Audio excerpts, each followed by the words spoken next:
बोलिए सच्चे दरबार की जय। दधानां करपद्माभ्याम् अक्षमालां कमण्डलुं देवी प्रसीदतु मह्यं ब्रह्मचारिण्यरुत्तमा।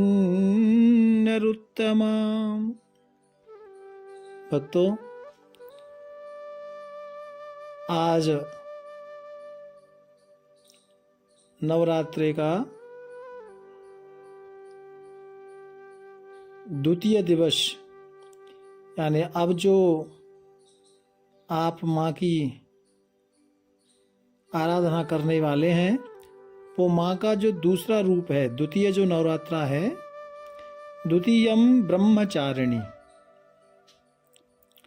प्रथमम शैलपुत्री च द्वितीयम ब्रह्मचारिणी। आपने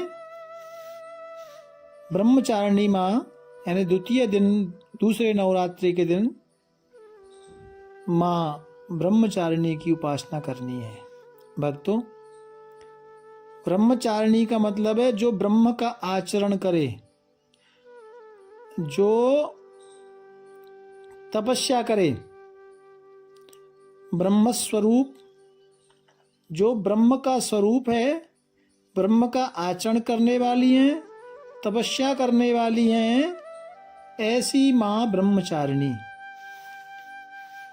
प्यारे भक्तों, या देवी सर्वभूतेषु मां ब्रह्मचारिणी रूपेण संस्थिता नमस्तस्यै नमस्तस्यै नमस्तस्यै नमो नमः।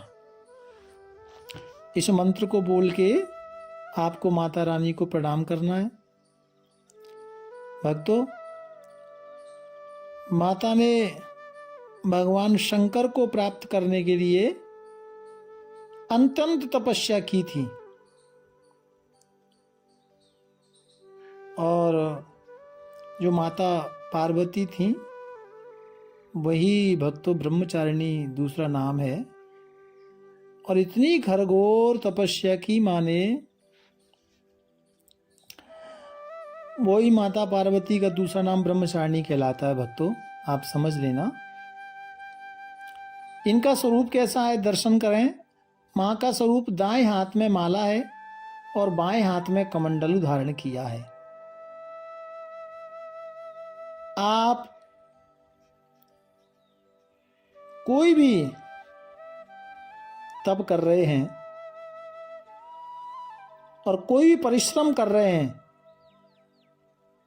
किसी परिश्रम में सफलता पाने के लिए प्रयास कर रहे हैं, तो माँ ब्रह्मचारिणी देवी की पूजा आप जरूर करें भक्तों। और जिनकी जो बेटियां हैं उनकी कुंडली में यदि कोई मंगल का ग्रह दोष है, उस दोष को समाप्त करने का, यानी उस दोष से जो समस्या आ रही है उस समस्या को समाप्त करने के लिए माता ब्रह्मचारिणी की पूजा जरूर करें। भक्तों, आपने कल श्रवण किया माँ शैलपुत्री के बारे में। और माता पार्वती जब छोटा स्वरूप था तो वो शैलपुत्री कहलाई। थोड़ा बड़ी हुई हेमावती, तपस्या हेमावती भी नाम पड़ा था भक्तों। और नारद जी के कहने से फिर जब तप किया वही ब्रह्मचारिणी माँ कहलाई है। भक्तों, मैं आपको ये सूक्ष्म बता रहा हूं। शंकर जी को पति रूप में प्राप्त करने के लिए माता ने घनघोर तपस्या की, घनघोर तपस्या की। उसी से माता का नाम ब्रह्मचारिणी पड़ गया। और इतनी 1000 वर्षों तक तो केवल माँ ने फल खाए और कई वर्षों तक जल पिया, कई वर्षों तक उपवास किया और कई वर्षों तक भक्तों सूखे पत्तों का सेवन किया। इसलिए एक ये माँ का नाम अपर्णा भी पड़ा, सूखे पत्तों का।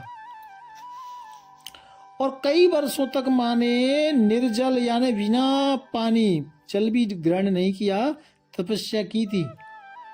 सभी देवी देवता माँ ब्रह्मचारिणी की तपस्या देखकर चकित हो रहे थे।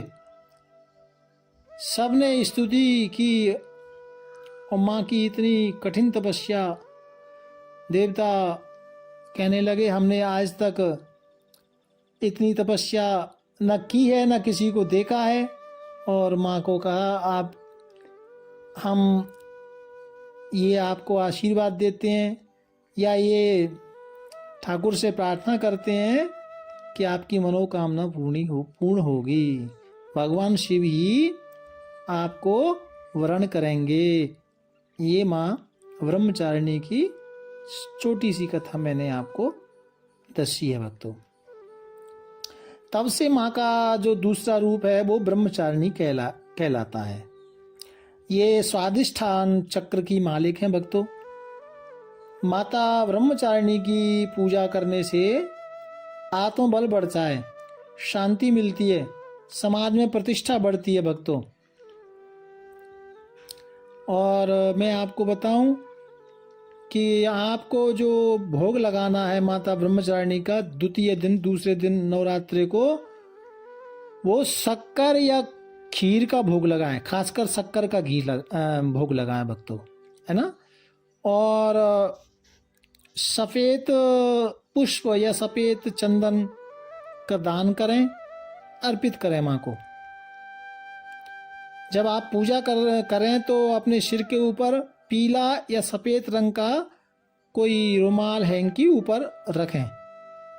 और जो आपको माँ का मंत्र जाप करना है भक्तों, वो है ओम ऐं ब्रह्मचारिणे नमः।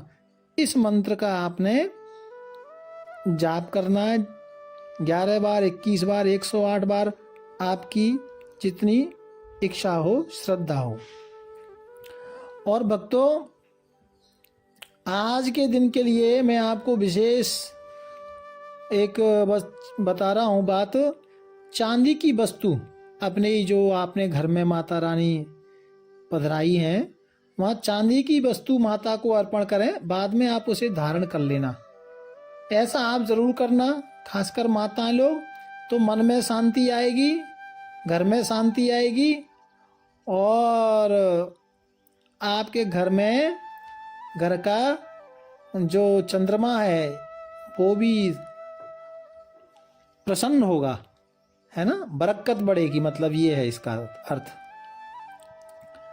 और प्यारे भक्तों, कोई शिक्षा के लिए कुछ करना चाहता है तो आज के दिन माता रानी को सफ़ेद रंग के पुष्प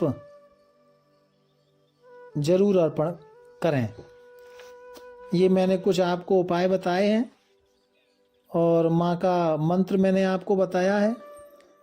और माँ ब्रह्मचारिणी के श्री चरणों में प्रणाम करते हुए वाणी को विराम देता हूँ।